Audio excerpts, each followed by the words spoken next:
le queremos invitar para hacer una evaluación de lo que ha sido el primer año del Código Integral Penal en el famoso COIP.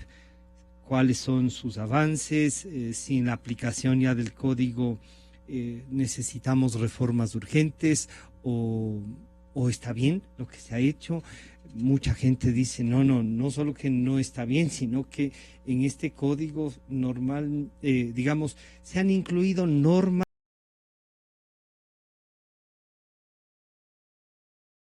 y del cumplimiento de este año del Código Integral Penal. Buenos días. Siempre es un gusto estar aquí y creo que es una excelente idea el poder mirar ya en la práctica la aplicación, la vigencia del Código Orgánico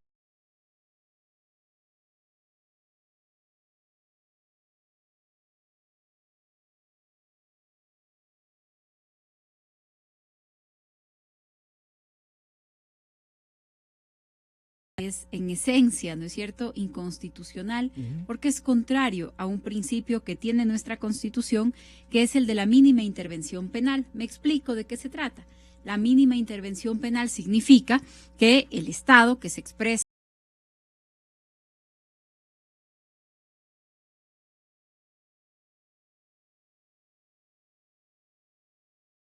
penal para los casos más graves.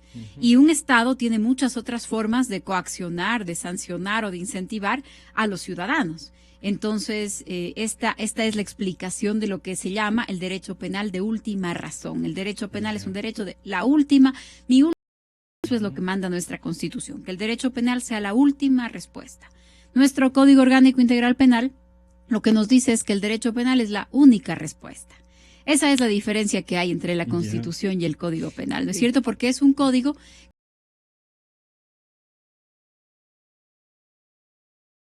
varias personas la hicimos a lo largo del debate. Creo yo que ahí también podemos mirar las distintas versiones que hubo de Código Orgánico Integral Penal, porque varios años antes de su aprobación hubo una versión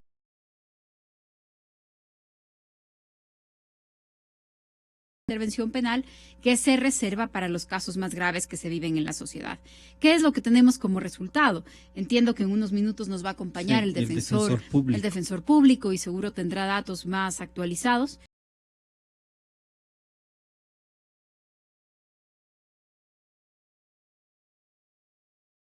En este último periodo, en el del Código Penal, porque el Código Penal lo que nos ha dado, el Código Penal es una máquina de hacer sentencias condenatorias.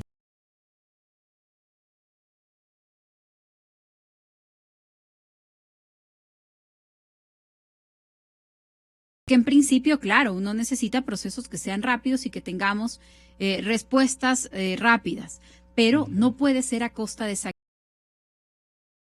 ciudadanos, porque muchas veces estos procesos expeditos, que todo se tramite por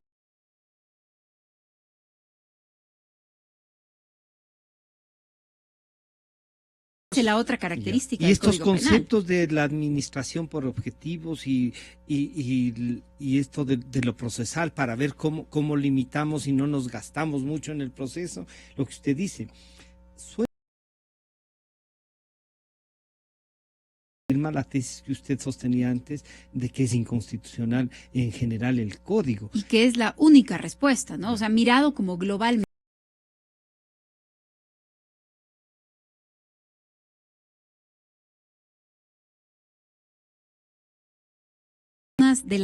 Yo creo que también uno podría recordar como algunos de los grandes mensajes que se trasladaron con el tema del código.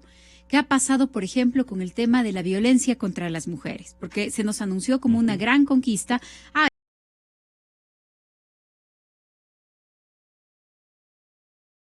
En el Ecuador no es normal, digamos, no está permitida la violencia intrafamiliar, pero se consideraba una contravención. Y una contravención tiene unos procesos mucho más rápidos.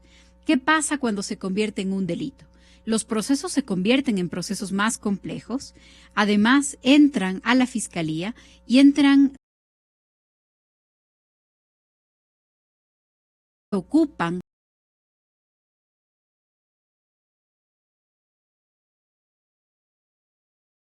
violencia, que eran procesos sencillos, cortos, con sanciones, por supuesto, que no tenían 6, 8 años de cárcel, sino que tenían a veces meses de cárcel, que cuando se trataba de agresiones graves, por ejemplo, violencia física, violencia sexual, pasaban a la fiscalía en ese caso, pero violencia psicológica, violencia verbal, habían cosas que se podían tramitar fácilmente, obtener una boleta.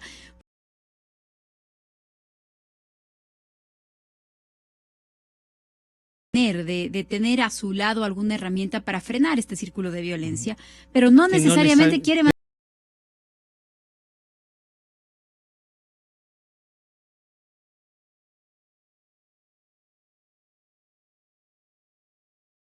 Este es el mensaje del código. Todas las relaciones pasan por la cárcel y por el derecho penal.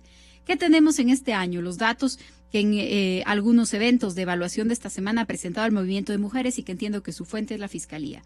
25,000 denuncias.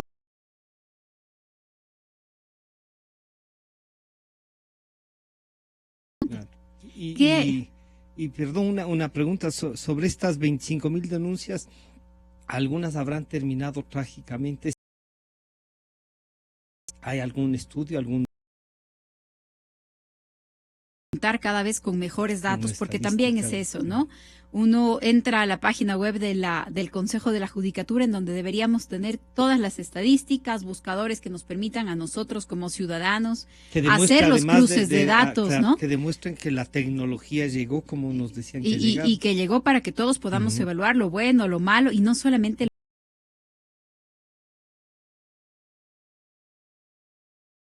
por supuesto, la que nos ofrecen las instituciones del sector público, que permanentemente también, sí, nos dan cifras, nos dan porcentajes, pero nos dan los que escogen darnos y no necesariamente.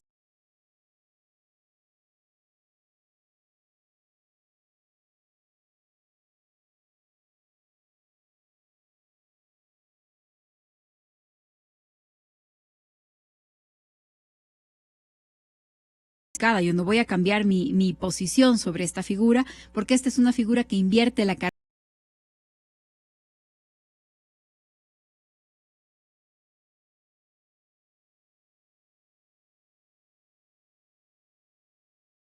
presunción. La presunción, en lugar de ser la presunción de inocencia, es la presunción de culpabilidad. A mí me gustaría, por ejemplo, saber si tenemos datos sobre eso y los grandes resultados que esto ha dado.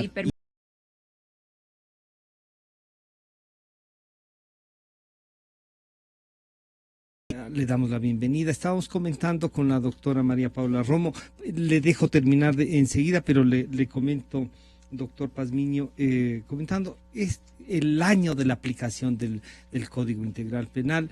La doctora María Paula nos decía, sí, estamos evaluando y es bueno que se haga ya en el ejercicio del pero nos trajo un dato y que luego le voy a pedir a usted que... 25,000 denuncias y 14 sentencias en temas de violencia intrafamiliar. Pero para concluir la idea, doctora María Paula Romo, el código en sí, si usted tendría que calificarle, primero esto de la inconstitucionalidad pesa todavía y algunos pensamos que no solo en el caso de los periodistas, también ahí incluidos en determinados temas que se penaliza y por lo tanto se judicializa la opinión. Usted diría, ¿cuánto le calificaría si es que es sobre 10? Es muy difícil hacer eso, peor con un código que tiene 4 cuerpos legales, pero yo creo que, ¿no? Claro, es un código muy grande. El código en su filosofía, yo creo que lo que contiene es una filosofía contraria a la de la Constitución. Un poco me ratifico sobre eso. La Constitución, el principio que desde la Constitución debería regir a nuestro Código Penal es el de mínima intervención penal. Este código es exactamente lo contrario, ¿no es cierto? Nuestra Constitución dice que el derecho penal es la última respuesta. Este código dice que el derecho penal es la única respuesta. Por eso es que se ha triplicado la población carcelaria. Por eso es que hemos judicializado a través del derecho penal una buena parte de nuestras relaciones, y creo yo que además de esta apreciación sobre la filosofía del código, por supuesto se mantienen en el código varias normas que son claramente inconstitucionales. Algunas, yo decía, la del enriquecimiento privado no justificado, exacto, es una buena discusión porque invierte la carga de la prueba, porque el proceso entonces se trata de que usted justifique que no es culpable, de que usted explique que no cometió delito, pero hay otras que yo creo que están todavía más claras, que son más claramente inconstitucionales, la que tiene que ver, por ejemplo, con tal que habla de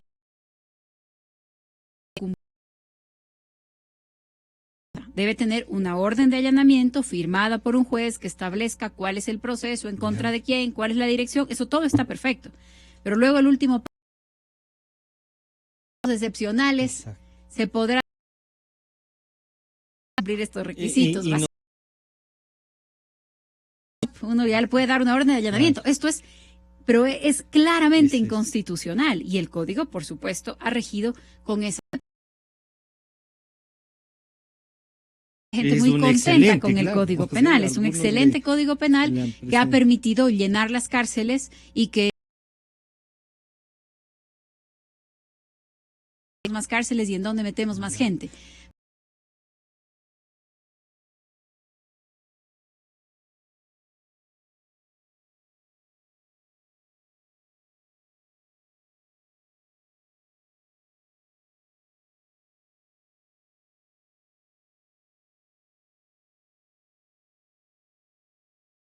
Para mejorar, nos podría ayudar a entender por qué ha crecido tanto la población carcelaria también, es por la aplicación de este código, y usted tiene también la percepción de que podría caer en inconstitucionalidad del COIP. Bienvenido, buenos días, doctor Pazmiño. Muchas gracias, buenos días, un cordial saludo a María Paula, a quienes nos escuchan. Disculpas por el atraso, yo desde ayer anuncié de que tenía otra entrevista en Radio Centro, de lo cual acabo de salir. Por eso estoy un poco atrasado, no es mi costumbre llegar iguales entonces. Ojalá pueda igualar. Bueno, hacer una evaluación del COIP a un año de su vigencia me parece que es muy prematuro. Es una ley bastante joven para evaluar un sistema penal nuevo que se incorporó con este COIP. Creo que al menos debería unos 3, 4 años para encontrar las bondades y también, lógicamente, encontrar las dificultades que presenta este COIP. Hay muchas dificultades en lo que se ha aplicado hasta ahora. Por ejemplo, dos cosas que yo encuentro bastante evidentes es el uso abusivo de la prisión preventiva, por ejemplo. Eso ha permitido de que la población carcelaria casi se triplique. En el año 2010 existieron 9.800 personas privadas de la libertad, 9.000 presos en las cárceles del Ecuador. Actualmente tenemos 25.341 hasta el día de ayer, según la noticia que nos dio la propia ministra de Justicia. Si bien por un lado ha incrementado también la cantidad de personas sentenciadas, la cantidad de personas privadas de la libertad con prisión preventiva también es bastante elevado.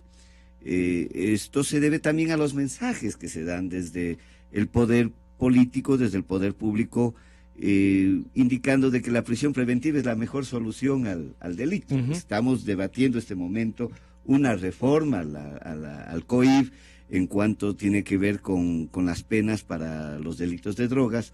Y el mensaje que se da es prisión preventiva para todo. Entonces el juez que conoce un caso, ya no solo de drogas, sino de otro tipo de delitos, al observar, al escuchar estos mensajes que se da desde las autoridades, inclusive judiciales, de que es necesario poner prisión preventiva para todo y que hay que reformar el Código Orgánico Integral Penal para que inclusive en tema de drogas, los delitos que son penados con menos de un año también tengan prisión preventiva. La conclusión es: prisión preventiva es el mejor mecanismo para combatir el delito. Y yo no estoy de acuerdo con eso. Yo he mantenido una posición contraria al incremento de penas desde que fui legislador en el año 2003, desde que sí he sido abogado y desde todo el tiempo que he estado luchando por los derechos humanos de las personas. Yo creo que la prisión preventiva es una consecuencia de última ratio del sistema. Lo que nos decía la doctora Rom. Y nos dice nuestro código. Mire lo que dice el artículo 200... Y más que el 254, creo. El 522 del código.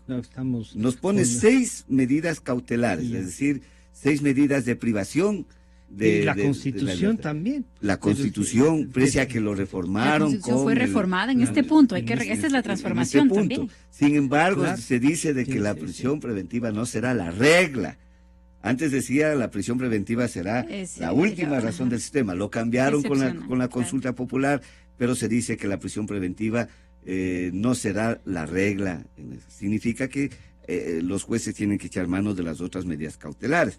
Y nos ponen 6 medidas cautelares: prohibición de ausentarse del país, obligación de presentarse ante el juez, arresto domiciliario, dispositivo de vigilancia electrónica, detención y la última, la prisión preventiva. Pero el código le dice al juez, nos dice claramente aquí, en el artículo 522, se aplicará de forma prioritaria la privación de la libertad. Es decir, el juez tiene que demostrar de que las 5 medidas cautelares previas a la prisión no son suficientes para garantizar la presencia del procesado en el juicio. Ahora se pretende reformar el código, precisamente este artículo pretenden reformarse también para que la prisión preventiva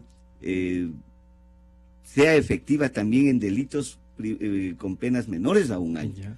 Porque con lo cual la población carcelaria no solo se triplica. Yo ayer dije en la asamblea, de aquí a 1 año, cuando cumplamos los 2 años de vigencia del COVID, tendremos alrededor de 50,000 personas en las cárceles. ¿Esto solucionará el problema? No. Esto no soluciona el problema del delito. El problema del delito se soluciona con políticas públicas, con más trabajo, con más educación, con más salud, con más oportunidades para la... ¿Cuántos años cree que se necesita entonces, doctor Pazmiño, no solo para todas estas ideas de políticas públicas que usted nos da, sino que para que entendamos que este código necesita unas reformas urgentes? Porque de lo que usted nos ha dicho, incluso esto de la propia, el mensaje que entienden los jueces de que hay que echar mano de la prisión preventiva, haciendo un poco de populismo jurídico, ¿no? Y todo, entonces termina que hay que ofrecer castigos casi mortales a todos. ¿Cómo cambiar esta concepción? Usted no es que está 1 año en la Defensoría Pública, entonces usted podría decirnos, ya puede plantear la Defensoría Pública desde el ejercicio ya de su accionar, de lo que está obligado a hacer, unas reformas a este código, o también vuelve al tema que usted nos decía, es muy corto el tiempo, 1 año. Para realizar reformas emergentes, creo que ya este año de vigencia nos da una experiencia suficiente. Por ejemplo, el tema de la prisión preventiva. Claro. Yo pretendía presentar una reforma al artículo respectivo del código referente a la contención de la prisión preventiva, estableciendo escalas de sospechabilidad para que el juez tenga claro, en este caso donde hay una sospecha simple, no le ponga prisión preventiva en ningún caso. Donde haya una sospecha más fuerte, tal vez póngale una medida cautelar diferente, pero donde hay una sospecha vehemente, donde ya casi no es sospecha, sino que toda la pues evidencia tiene casi convicción, puede ponerle una prisión preventiva. Pero ahora el caso es contrario. A la mínima sospecha, el juez le pone prisión preventiva. Es decir, hace lo contrario de la Constitución. El juez comienza a fojear el cuadernillo que le presenta la policía o la fiscalía, no para buscar algún mecanismo que le impida poner prisión preventiva, sino para encontrar en cualquier línea del parte policial un mecanismo que Pero entonces también ahí estamos pensando en que la aplicación de la ley por los jueces tiene una presión pública para meter presos. Sí, el tema de la prisión preventiva, más que ir por una reforma legal, va por la cultura del juez. Pero yo estoy diciendo precisamente eso. Pero si el juez tiene mensajes de que le dicen que la prisión preventiva es la mejor forma de contener el delito, de demostrarle al público, por lo tanto, que me veo ante la necesidad de que hace falta una reforma en ese sentido de la prisión preventiva. Y la otra es el tema de la violencia de género, la violencia contra la mujer. Mire, yo siempre he sido enemigo de creer que castigando y tipificando como delito una conducta ya se va a solucionar la cosa. En el tema de la violencia psicológica, la violencia sexual, etcétera, toda la violencia de género, yo en el debate del COI me opuse a que se lo eleve a categoría de delito, porque dije, esto va a complicar las cosas. Y ahora nos damos cuenta de que en efecto está sucediendo eso. Miren, las mujeres agredidas lo que quieren es que no les sigan agrediendo. Lo que Incluso a no- veces meterle no preso al quieren ni marido. separarse. Sí, mire, Quiere nosotros tener un la experiencia resguardo que para la tenemos nosotros, relación. claro, mire, de no sea de- 25.000 noticias que ha tenido la Fiscalía, de muy pocos Es casos se ha resuelto. Eso indica la imposibilidad 25.000 que y existe de algo más, procesar como delito este tema. Mire, la mujer agredida 25.014 denuncia. sentencias, uno dice. Sí, claro, la mujer agredida que hace una denuncia, evidencia de que el proceso como delito es largo, tiene que comparecer a juicio, traer los testigos, se victimiza a la mujer y termina abandonando el proceso. Los casos que nosotros defendemos, cuando le decimos a la mujer agredida, mire, creo que le van a poner una prisión, una pena de 12 meses, la mujer dice, 12 meses Yo no quiero, pues, es que mejor no me es voy. eso Yo lo no que quiero quiero. que le encierren tanto tiempo, lo que Claro. quiero es que Incluso me ayuden a que el Señor ya no me agreda. pierde la relación de familia, ¿no? Claro, Todo se rompe ese es un mucho. tema que hay que verlo desde Claro. otra óptica, más allá de la sanción penal. Eso es un trabajo que hay que hacer multidisciplinario en el tema, pero es un problema que hay que atajarlo inmediatamente. El tema de violencia de género, el tema de la violencia de mujer es un problema muy grave en el Ecuador, muy grave. 6, 7 de cada mujer son agredidas sexual, psicológica, físicamente. Por lo tanto, es un tema de política pública, un trabajo multidisciplinario entre tantas instituciones del sector público que debemos trabajar para atajar este problema. Pero llevarlo solo al tema penal, miren, ahora nos evidencia de que esa no es la solución más adecuada. El Código Penal lo que debe estar es para sancionar los delitos grandes, los delitos graves, los delitos y regular mayores. los otros. Los otros, O sea, regularlos de alguna intentar manera. hacer- Por ejemplo, estos dos temas, el tema de la violencia de género, la violencia física, psicológica, sexual contra la mujer y el tema de la prisión preventiva, con la experiencia de este año pueden ser dos temas que meriten Tratados. una reforma o por lo menos un debate un poco más profundo. Doctora Romo, se reafirma entonces la tesis que no solo ahora al analizar, sino que usted tenía ya cuando se iba a aprobar el código. ¿Cómo enfrentar? A lo mejor este código, usted decía políticamente, le está sirviendo a alguien para aplicar y entonces tenemos una especie de sociedad potencialmente delincuente, diría. O sea, todos estamos Todos somos delincuentes hasta que se demuestre lo contrario. Exacto, sí, sí. Se ha invertido la cómo- presunción de inocencia. ¿Cómo recuperamos el sentido de esta constitución que ustedes crearon? No sé si estamos en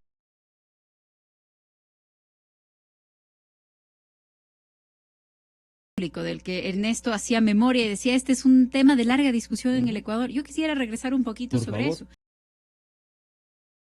En el Ecuador fuimos sentenciados por la Corte Interamericana de Derechos Humanos por nuestro manejo de la prisión preventiva.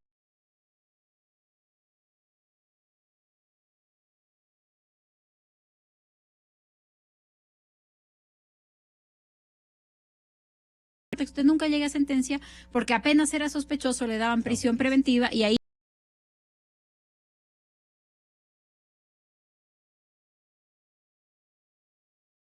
asociada al tema drogas. Al tema drogas. Tanto así que teníamos una ley que expresamente prohibía la caducidad de la prisión preventiva, es decir, aplicaba la prisión preventiva como pena en el tema drogas. ¿Sobre qué se ha centrado la intervención?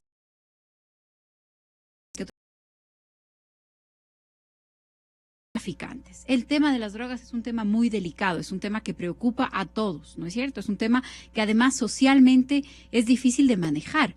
¿Quién más que la gente que escucha esto? Todos los que tienen hijos, hijas, hermanos. La idea de que se trafica, relajó mucho. no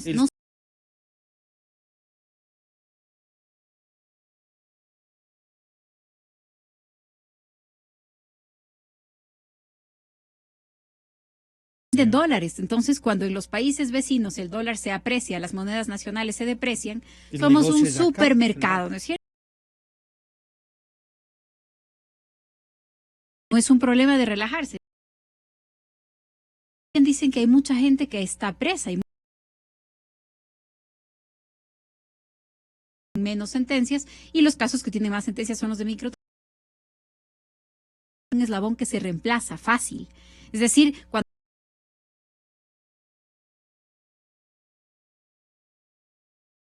hay otro que lo va a reemplazar para que ese mercado siga funcionando. Se necesitan respuestas integrales.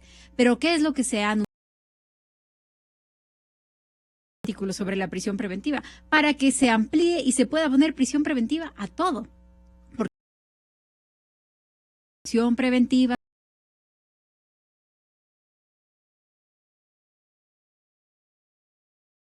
es decir, esto de ir ampliando casi desde la aprobación de la Constitución. Al otro día de aprobar la Constitución ya estábamos discutiendo cómo desvirtuarla en este sentido, y es lo que ha ido pasando en cada uno de los momentos, ¿no? La primera reforma fue la reforma que hacía obligatoria la prisión preventiva en delitos contra la vida. Sí. Y además, como hay estas ironías, ¿no? Tan pronto se aprobó, hubo este famoso caso, un caso que tuvo mucha cobertura pública, de un ciudadano que en lo que él alegó como defensa propia, con su carro atropelló a alguien que estaba asaltando a su esposa. Esto, en estricto sentido, era un delito contra la vida, aunque el ciudadano más tarde, ¿no es cierto?, podría alegar defensa propia, pero precisamente la vigencia de la nueva norma impedía que tenga una pena alternativa a la prisión preventiva, y fue el primer caso en donde se violó la ley que se acababa de aprobar y se le dio una pena alternativa a la prisión preventiva porque tuvo la suficiente relevancia política. Entonces, esto es lo que tenemos. Tenemos un camino que va en el sentido contrario de lo que estamos conversando. Se anuncian reformas, pero se anuncian reformas para hacer al código más punitivo.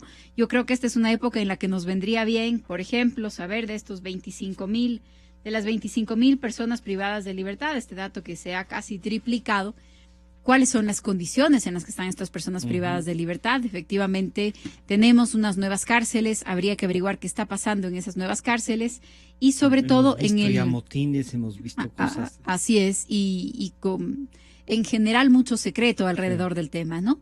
Y creo que también preguntarnos si es que esto ha significado la disminución en general del delito.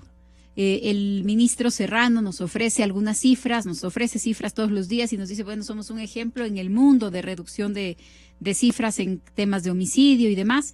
Creo que ahí sería interesante el recuperar los espacios que teníamos siempre, que tuvimos siempre, que desde la sociedad civil también evaluaban los datos, porque lo que ha sucedido en estos años es que los datos son solo oficiales, que los observatorios que habían, los espacios, ya no hay. Entonces, incluso en las cifras que se mandan para el promedio, para el informe que hace la OEA sobre este tema, nosotros estamos muy atrasados en el envío de cifras. En el último informe nuestras cifras eran anteriores. Entonces, creo yo que ahí hay un tema de discusión. Ahí hay un tema de discusión, y además hemos visto todos los días también, nos dan los casos de detención de personas, de bandas, y es difícil encontrar casos en donde no hayan policías que estén involucrados, ¿no? Hay un tema muy complicado que no se ha resuelto con el Código Penal. Que está generando una red adicional. Y yo le preguntaría, y hace un rato comenzamos a conversar sobre esto del enriquecimiento ilícito. ¿Algún ejemplo que podamos, doctora, decir, aquí se siguió bien? Esto nos sirvió desde la aplicación del código, nos sirvió para descubrir que estos nuevos ricos no pueden justificar por qué son nuevos ricos, ¿no? ¿Usted tiene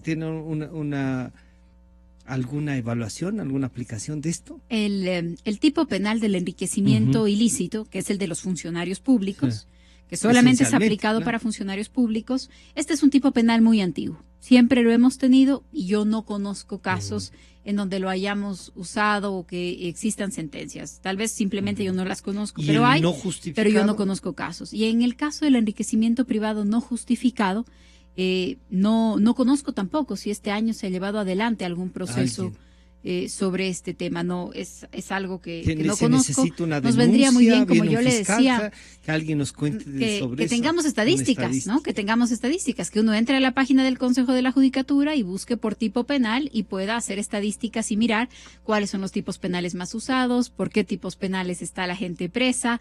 Esto nos sirve para el debate público y estos datos deberían ser esencialmente públicos. Aprovecho, Francisco, para despedirme, así como Ernesto tenía que llegar unos minutitos después, yo tenía que irme unos minutos antes, así que ahora Ernesto se iguala y yo voy a tener que retirarme por otro compromiso. Una última cosa antes de que se retire María Paula. El código debe ser enfrentado y plantearse una reforma ¿desde qué punto de vista? ¿Desde el punto de vista constitucional o ya vamos a los puntos como nos ha dicho el doctor Pazmiño? Bueno, estos dos ya, por ejemplo, ya podemos tratarlos, ¿no es cierto? Es que creo que los puntos de los que hablaba el doctor Pazmiño tienen que ver con la Constitución. Es decir, cualquier reforma que se plantee al código debería estar pensada en cómo responde a un sistema. Y ese sistema a unos principios. ¿Una evaluación sobre eso para intentar desde la academia, por ejemplo? Espacio académico se esté trabajando en una reforma. Tampoco conozco que en los últimos años eso se haya planteado. Creo que no hay la idea de que hay una posibilidad de influencia, ¿no? Creo que el legislador más importante que hay en el país es el presidente de la República. Entonces, no creo que las reformas pasen por otro lugar, pero también me parece que es importante mirar algo. Además de lo que está escrito en las leyes, influye mucho el mensaje del medio. Además de lo que está escrito en las leyes, influyen mucho los mensajes políticos. Influye incluso la idiosincrasia del operador de justicia. No es cuestión de poner en el código, podríamos hablar, pero una evaluación por cada tipo penal. No es cuestión de poner en el código femicidio y ya no se asesina a mujeres en el Ecuador, ¿no? Hay un caso que a mí me parece que es digno de estudio en Morona, Santiago, de un señor que le mata por 29 puñaladas a su compañera, madre de sus hijos, y le dan 2 años. 2 años de cárcel. No 28 del femicidio, este era el código que era para las mujeres, no. Por otro lado, no se han tocado los tipos penales referentes a abortos y por primera vez tenemos mujeres menores de edad sentenciadas por ese tipo penal, denunciadas por sus propios médicos en hospitales públicos. Entonces, hay mensajes políticos que son más poderosos que lo que está escrito en el código. Hay factores de poder y de fuerza que hacen que ciertos sectores sigan siendo intocados por el código, no importa lo bien que esté escrito. Hay delitos que no se persiguen. Nosotros no vemos a gente investigada por ciertos delitos. Hoy en América Latina se vive un momento de una crisis política tremenda. En Brasil está procesado el expresidente Lula. Está detenido para investigaciones los empresarios, pero de las empresas gigantescas del continente. Eso cuando uno mira desde aquí dice, aquí es imposible. Aquí esto era imposible. Entonces, más allá de lo que diga el código, necesitamos un sistema de administración de justicia fuerte, independiente, y eso es lo que no tenemos. Entonces, si no tenemos eso, aunque tengamos el código que esté, pero con una regla le vamos a hacer que se corresponda con la Constitución, aquí tenemos un problema de sistema y el sistema tiene varios temas por los cuales está haciendo agua. Y creo que la justicia penal es solamente uno de esos síntomas. Gracias. Mil gracias. Un placer compartir estos minutos con ustedes. Gracias.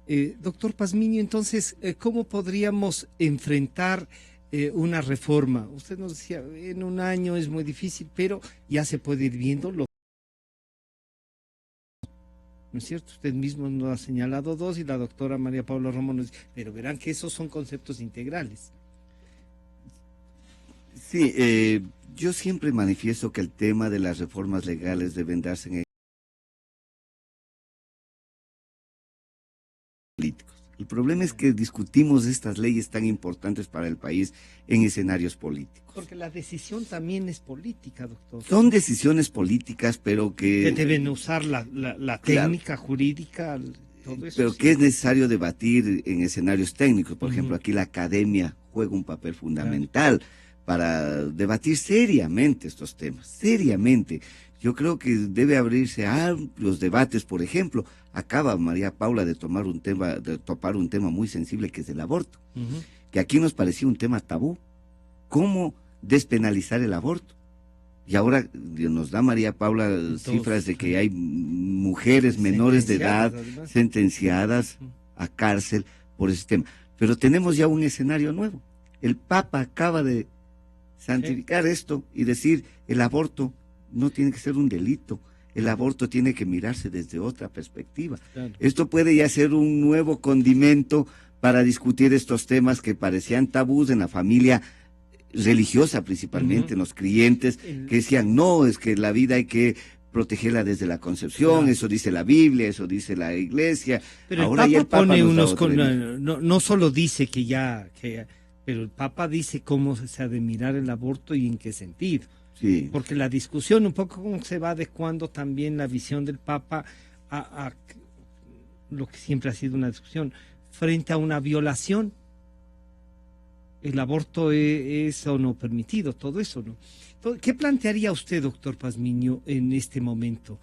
Dicen las cárceles han crecido, y usted ha podido ver cómo están esas cárceles, la pregunta que hacía María Paula. Bueno, son bonitas cárceles, la infraestructura, son hermosas, pero son cárceles. O sea, la cárcel no deja de ser cárcel por la belleza de su arquitectura. Hay esta especie de secretismo de cosas frente a las cárceles. Y encima de eso estamos viendo, ¿no?, que hay gente que se levanta, que se toma en la cárcel, por ejemplo, la de la Tacunga no hace mucho. Sí, ayer la señora ministra de Derechos Humanos, del Ministerio de Justicia y Derechos Humanos, nos explicaba los mecanismos de rehabilitación que se están implementando en las cárceles, con buenas información sobre salud, educación, participación de los internos en procesos de rehabilitación, etcétera. Pero los internos están sublevando por otro lado y lo único que piden es mejor trato. Por lo tanto, yo creo que falta más comunicación. Hay que entenderles a los presos. La psicología de la persona privada de libertad es diferente. Hay que escucharlos, hay que hablar con ellos. Yo fui director de rehabilitación. Fui director de uno de los centros en ese tiempo más peligrosos, entre comillas, del Ecuador, que era el penal García Moreno, y lo cambiamos. ¿Cómo lo cambiamos? Tratándoles a los presos como seres humanos. Eso es fundamental. Ahora en el COI, mire, ya María Paula tapó y usted también algo habló de las reformas que están proponiendo en el tema de drogas.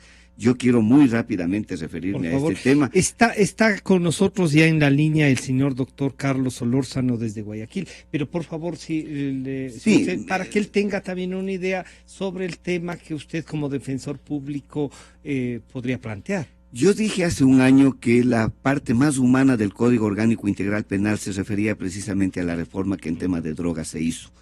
Se estableció una legislación más racional, más humana en el tema de drogas, cuando se crearon estas tablas de castigo de acuerdo a las cantidades. Esto lo vuelve más proporcional.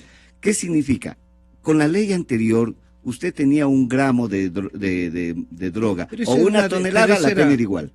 Claro. La pena era igual, de 12 a 16 años. Después han habido estas regulaciones del Viene la tabla donde el castigo es proporcional a la droga y a la cantidad que tiene. Por ejemplo, una persona que tiene 20 gramos recibe una pena menor de la que tiene 20 toneladas, y eso es justo. Esta reforma se ha visto en el mundo como un avance en el sistema de justicia penal en el Ecuador y principalmente en la política antidrogas. Esto ha merecido informes de la OEA, de organismos internacionales, mirando la reforma que se hizo en el Ecuador como un ejemplo a seguirse en otros países. Y el reto que estamos, la reversa. Y actualmente vemos, pero hace un año no teníamos una realidad que hay que aceptarlo, una realidad que está ahí, es evidente, el incremento del consumo de heroína, principalmente en las provincias de la costa. Esto no teníamos hace un año. Si bien el consumo venía incrementándose años tras años, desde hace muchos años atrás. De las otras drogas. Por lo tanto, el nuevo consumo de heroína y de otras drogas que se ha incrementado, no es culpa del COIP ni de la nueva tabla, por Dios, eso hay que aclararlo. Yo quiero decir en el sentido de que yo no tengo nada con los microtraficantes ni con los narcos. Ojalá el microtraficante sea castigado, más el narcotraficante. Hay que ser, lo que nos decía Ernesto Samper, hay que ser duro con los duros y no duro con los débiles, como pasa ahora. Somos muy duros con los débiles, es decir, con los microtraficantes, con los consumidores, y muy débiles con los grandes narcotraficantes.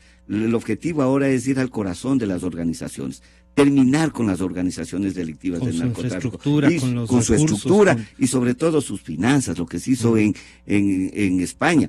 Yo siempre aseguro de que el tema de las drogas terminará cuando acabemos con la base económica del delito. Mientras esto siga siendo un negocio y un negocio productivo, el delito seguirá. Y mientras vamos incrementando, ahora que queremos dar un retroceso de incrementar las penas y poner prisión preventiva, inclusive a quien tiene 0.02 gramos de heroína, el negocio va a aumentar, lo que va a hacer es más lucrativo, el costo va a incrementarse y vamos a llenar nuestras cárceles probablemente de consumidores. ¿Por qué tengo esta percepción de que vamos a llenar las cárceles de consumidores?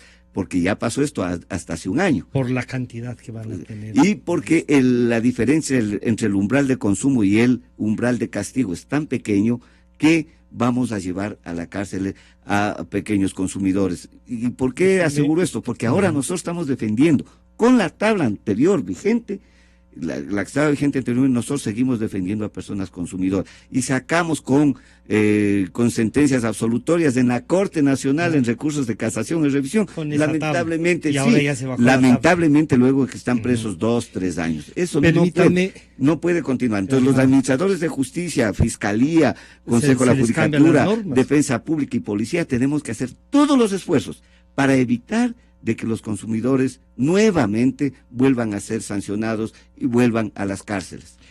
Señor doctor Carlos Solórzano, Francisco Rocha le saluda, está en nuestros estudios el señor doctor Ernesto Pazmiño, defensor público, y conversamos también sobre este tema con la doctora María Paula Romo. Doctor, ¿podría usted ayudarnos a una evaluación del primer año del COIP? Bienvenido, buenos días, doctor Solórzano. Buenos días y muchas gracias. Yo, en primer lugar, quiero dejar constancia que en el momento en que el gobierno central va a meter las manos en la función judicial, y no solamente que metió las manos, sino también los pies, y absorbió la función judicial como ha absorbido también la función legislativa, y se ha convertido en el jefe de las 3 principales funciones del Estado. El caos judicial está a la vista. Se ha impuesto un código penal sumamente represivo, cuyas penas pueden llegar hasta 40 años, más fuerte que lo que pedían los socialcristianos, que pedían una sanción máximo de 25 años. Es un código represivo ordenado por organismos internacionales y que en nada han servido para evitar la comisión de delitos, sobre todo el problema del microtráfico, que hoy día en los colegios y en las escuelas es ya un problema escandaloso, imposible de controlarlos, porque este gobierno que se ha dedicado a atacar a periodistas, se ha dedicado a atacar a la función judicial, se ha dedicado a atacar a todo el mundo, no ha hecho absolutamente nada para la prevención del delito. ¿Qué pasa en las cárceles? ¿Qué rehabilitación se está haciendo en las cárceles? Se quieren llenar las cárceles con microtraficantes. Se pusieron en libertad a las mulas del narcotráfico. Se han hecho realmente barbaridades y medias dentro del ámbito penal, y el resultado que tenemos hoy día es realmente calamitoso, con una función judicial absorbida por el gobierno central. Tenemos casos ejemplarizadores como lo que le siguen a Araujo. $40,000 se le reclama a Araujo, $80,000 se le quisieron reclamar al diario El Universo. A los señores que escribieron El Gran Hermano le pidieron $10 millones. $40,000 le están reclamando a Mickey Palacio. $40,000 le están reclamando, $140,000 le están reclamando a Clever Jiménez. Es decir, que el gobierno central, el presidente de la República, quiere tener a los agentes judiciales como recaudadores de dineros en su favor. Así se ocurrió con el Banco del Pichincha, a quien se reclamó $300,000, y más todavía. Se cometió el gravísimo error de haber comprado un departamento en $300,000 en Bélgica y no pagar el 5% que pagamos todos los ecuatorianos cuando se quieren sacar dinero fuera del país. Es decir, la arbitrariedad al que el gobierno central ha llegado en todos los órdenes, nombrando al presidente de la Corte Constitucional en los Derechos Humanos, que causó escozor en el público ecuatoriano y en el público internacional, haciendo todas estas cosas cómo se puede pensar y cómo se puede tener confianza en un código que es esencialmente represivo, para de esa manera atacar a todas las personas, como tiene en su poder la función judicial, atacar a todas las personas que disientan de su criterio. Es decir, es un código penal que ha servido de represión para la oposición. Esa es la gran finalidad que ha tenido el presidente de la República, si es que así se lo puede llamar, para utilizar esa función judicial tan importante, tan necesaria para el país en función de sus propios intereses. Doctor Solórzano, ¿usted plantearía entonces una revisión integral del código o el planteamiento pasa por quien administra lo punitivo de este código? Que aquí el señor doctor Pazmiño, el defensor público, ha dicho, sí, este es un código que es represivo y que no cumple con este parámetro de que lo penal ha de ser lo último. Así es, el juicio penal es la última etapa del control del delito, no es la primera etapa. La primera etapa es la prevención, es la educación, el control en las escuelas, el control de la familia, en el control de los mismos presos que están en las cárceles. Eso es la prevención, pero el código aquí quiere el gobierno central, piensa que cambiando leyes cambia la realidad del país. Las leyes no cambian la realidad del país, porque las leyes tienen que ser un consenso ciudadano, pero no hecho entre gallos y medianoche en un congreso o en una asamblea que solamente se han convertido en súbditos y en alzamanos de lo que quiere el gobierno central. Pruebas al canto, cuando dijo el presidente de la República que se había arrepentido de haber aceptado que Acosta pusiera la resistencia pacífica, como que si él fuera el dueño de la constituyente, el dueño de la asamblea. Él estaba arrepentido de haber concedido. ¿Cómo puede decir eso un presidente de la República? Causa escozor escuchar esas frases. Queremos agradecer al señor doctor Carlos Solórzano, que desde Guayaquil nos ha hecho una evaluación. Y entonces ahí, doctor Pazmiño, fíjese que un expresidente de lo que se llamaba Corte Suprema de Justicia nos hace una reflexión también política, porque obviamente el doctor Carlos Solórzano, además de jurista, de haber ejercido, tiene una visión política también, como creo que todos la tenemos, ¿no? ¿Cómo miraría usted entonces una posibilidad de cambiar esto y la propuesta que usted ya había comenzado a decirnos? Yo, por ejemplo, este artículo lo voy a tratar, decía, ¿no? Gracias. Bueno, no concuerdo completamente con lo que nos ha dicho el doctor Solórzano, porque hay otras realidades que sí hay que decirlo y hay que aceptarlo. Ha sido en este proceso de revolución ciudadana que en el ámbito de la justicia se ha hecho las más grandes transformaciones, que no se ha hecho antes. Infraestructura, tecnología, un trato más humano, más digno a los usuarios, incremento de jueces, incremento de fiscales. Todo esto no se compadece con la realidad que usted mismo nos cuenta. Mire, vamos a decir tres cosas fundamentales. Sí. Mire, antes no había defensa pública en el Ecuador, era el único país en el mundo que no tenía la defensa pública. Ahora existe, y con una defensa pública autónoma, fortalecida, con una capacidad técnica elevada que ha permitido que miles de ecuatorianos tengan una atención jurídica gratuita y de alta calidad. Segundo, acabamos de aprobar y entró en vigencia lo que se llama el Código Orgánico General de Procesos, que cambia totalmente, no un código, sino el sistema de justicia civil en el Ecuador.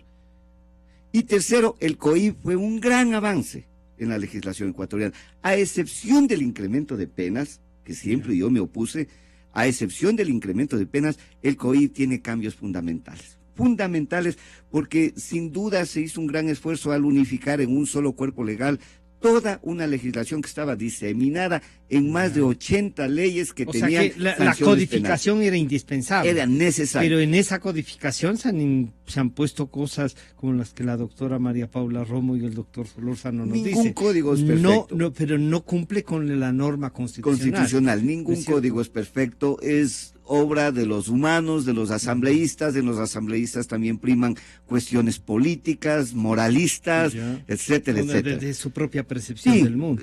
Esto es fundamentalmente es un código que cambió el espectro penal en el Ecuador. El libro 2 del libro de procedimiento es modernísimo, incorpora ya el sistema adversarial y el sistema acusatorio como un sistema fundamental dentro del sistema penal. La oralidad, que es un mecanismo de acercar la justicia a la ciudadanía, especialmente a los más pobres. Ahora todo es oral. Y en este tema de acercar a la justicia, la percepción de alguien dijo: nunca antes se ha acercado a la justicia, como que construir el juzgado en un barrio del norte, del sur o del centro era acercar la justicia, sin darse cuenta que no habían reformado cuando a usted le sortean y de la Mena 2 le toca ir a Carcelín.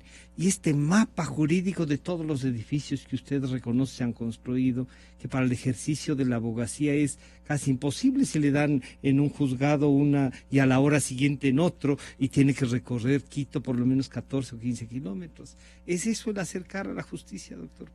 No, acercar la justicia a la ciudadanía es darle las herramientas fundamentales para que pueda reclamar sus derechos a la ciudadanía. Poner un juzgado más cerca de donde va a estar no es. Sí, lamentablemente está pasando en Quito porque no son edificios que se ha construido por parte de la judicatura, están arrendados hasta que se construya el gran complejo judicial que se va a hacer aquí en el centro norte de Quito, que va a aglutinar en un solo lugar a todos los juzgados civiles, penales y toda la administración de justicia. Pero lo que yo quiero resaltar es que un avance. Hemos avanzado totalmente. Ahora tenemos casi 12 jueces por cada 100.000 habitantes, que es la media latinoamericana. Tenemos jueces capacitados, tenemos defensores públicos de calidad que están defendiendo a la ciudadanía. Hay que avanzar. A mí lo que me preocupa un poquito este momento es el tema de las drogas, que sí quiero tratarlo muy tangencialmente. Primero, en este déjenos su planteamiento y le comprometemos para seguir analizando las veces que sea necesario. Gracias, doctor. Mire, se ha avanzado mucho, inclusive yo mismo como defensor público general fui invitado a tantos foros en América Latina y en Europa y en Asia, por el tema, para explicar cómo es que el Ecuador soberanamente, esto sí hay que decirlo, para la reforma de drogas que se hizo en el 2014, es una reforma que lo hicimos soberanamente, sin pedirle permiso a nadie. No eran requerimientos de organismos internacionales. Nada, los organismos internacionales lo que les requieren es que incremente las penas, que no tuvo presión también los informes estos sobre temas financieros y esto, ¿no? No, lo hicimos soberanamente, creíamos de que había que humanizar la ley de drogas y lo hicimos, y ha sido un avance reconocido internacionalmente. Hace un año no teníamos la realidad que ahora tenemos, el consumo elevado de drogas en colegios, en los jóvenes, de la heroína. Ese es el problema de la heroína. Ya el CONCEF ha modificado la tabla. Sí, al modificar la tabla, automáticamente hay un incremento de penas. Cuando yo dije esto ayer en la asamblea, todos me dijeron, ¿cómo es eso? Les expliqué, y les voy a explicar muy sencillamente con un ejemplo. Pongamos el ejemplo de la heroína, que es el más grave. El que más ha crecido. En la tabla anterior, la que estaba vigente hasta hace una semana, ¿no? Antes de que está vigente actualmente, porque aún no se publica en el registro oficial la nueva tabla. En el caso de heroína, la escala del castigo, en la escala mínima, que estaba penado con 2 a 6 meses, usted en heroína decía de 0 a 1 gramo. A 1 gramo. Si usted tenía 1 gramo, era condenado de 2 a 6 meses, pero era condenado. Ojo, la ciudadanía cree que no, así tenga 0.001, usted cometió un delito si está traficando. Está vendiendo. Le bajan la tabla de 0, ahora la nueva tabla de 0 a 0.1. ¿Qué significa? Que si antes usted tenía 1 gramo, la pena era de 2 a 6 meses. Pero ahora usted tiene 0.02, la pena ya va, como sube a la escala mediana, la pena ya va de 1 a 3 años y tiene prisión preventiva. El otro ejemplo, el más completo, el de la marihuana. Antes la escala iba de 0 a 300 gramos, la escala mínima. Usted tenía 300 gramos, le condenaban de 2 a 6 meses. Ahora la escala mínima es de 0 a 20 gramos. Claro. ¿Qué significa? Que si usted tiene 21 gramos, Ya la está. pena ya va a la siguiente escala, Ya que cambió, es de 1 a 3 años. cambió al delito. Cambia. Y lo que más le preocupa al señor presidente, que es una preocupación legítima, el señor presidente del Consejo de la Judicatura también lo ha explicado, es una preocupación legítima, dice, en escala mínima, como la pena es de 2 a 6 meses, no tiene prisión preventiva. Por lo tanto, la persona no regresa a juicio y queda en la impunidad. Cierto es. Más del 40%. Pero tiene toda una gama de Pero cosas tenemos que las puede otras hacer, alternativas a la prisión. Sí, a la a ver, prisión una preventiva, persona que ¿cómo no? viene con, en este caso, con 0.02. No sé si la ciudadanía tiene idea de lo que es 0.01 gramos. Ayer en la asamblea alguien me presentó ese sobrecito de Splenda para el azúcar. No, Eso es un gramo. Eso es claro, es un gramo. Es un gramo. De eso le divide en 10. Eso es el 0.1 gramo. Entonces, ahora viene una persona con 0.2 gramos y el juez dice, ¿le pongo prisión preventiva o no? No tiene prisión preventiva este rato. Pero le pongo también a cautelar. Usted, señor, no sale de su domicilio. Y lo que es más fácil, echemos mano del artículo 522, el brazalete electrónico. Entonces le pongo un brazalete electrónico, pero le permito defenderse en libertad. Ya. Puede ser usted un consumidor. La para fiscalía tiene que demostrar que es un demostrar de que es un consumidor, microtraficante. Si la fiscalía no me demuestra que es un microtraficante, usted, señor, va a ser absuelto. Pero para eso no necesito tenerle en la cárcel. Le pongo el brazalete electrónico que no cuesta más de $3 al día. Ya. Tenerle en la cárcel me cuesta $14 al día. Le permito que se defienda en libertad y he emitido una medida cautelar más humana. No le mando a la cárcel. El problema aquí es de que creemos de que la prisión, la cárcel, soluciona el delito. No es así. Lo que vamos es a incrementar el número de presos. Lo que vamos hay la elevada probabilidad de que se meta a la cárcel a consumidores. Entonces, como antes esperemos sucedió. entonces una propuesta suya hacia la Asamblea, hacia el presidente de la República. Lo que le pido a la Asamblea este rato es no apruebe la reforma al COIP. A más de disminuir las escalas de tenencia, se va a incrementar la pena. Eso sí ya sería Pero ahí sí un está despropósito. chocando con los intereses del señor presidente. No que creo, dijo porque el que- señor presidente lo que quería es de que personas, los microtraficantes, sean sancionados. Y van a ser sancionados, porque 0.02 no creo que es sea un para- microtraficante, es un consumidor casi generalmente. Claro, ahora van a decir los microtraficantes van a ir cargando Solo eso. solo 2 gramos. No No, creo. no es negocio. Y ahora ya la ciencia nos permite determinar quién es microtraficante, quién es consumidor, fácilmente. Claro, me dicen es que hay consumidores Claro, que son microtraficantes también, también. claro. Eso es otro tema que Ya, hay que que hay que debatir. Por lo analizarlo tanto, y yo quiero debatir. que quede claro. Yo no estoy abogando porque los microtraficantes no sean sancionados. No, Ya. no. Al igual que el presidente, al igual que de la República, al igual que el presidente del Consejo de la Judicatura, mi angustia es de que queden en impunidad los verdaderos microtraficantes, de que queden en impunidad los grandes narcotraficantes. Mi angustia también es de que no vayan a la cárcel los consumidores. Para eso, fiscalía, judicatura, Todos, defensa policía, pública, todos. policía, etcétera. Tenemos que trabajar seriamente en establecer mecanismos que nos impidan que los consumidores vayan a la cárcel. ¿Cuál es un mecanismo adecuado? El uso del brazalete electrónico. ¿Cuál es otro mecanismo? Tomar las alternativas del 522 que usted Así decía, es, y por lo tanto el tema de drogas finalmente, quiero decir, debemos apartarlo su debate del tema únicamente penal. Tenemos Ya. que llegar al tema social, es decir, ¿qué Es hacemos el para más- auxiliar a esos miles de jóvenes que nos están muriendo? ¿Qué hacer para ir en ayuda de esos miles de familias que están desesperados viendo a sus hijos, a sus niños, que están drogándose con la heroína, que es una droga altamente adictiva? La segunda fumada me dicen que ya es Ya se terrible y queda ya ahí. queda con adicción. Ahí se trata es de políticas públicas. Por eso, que el presidente pretenda llevar el organismo técnico que hoy se llama CONCEP a la presidencia de la República me parece correcto. ¿Por qué? Ya. Porque las políticas públicas Pero es tienen que es venir desde el presidente. Y le digo lo que el otro desde día el le Estado. comentaba.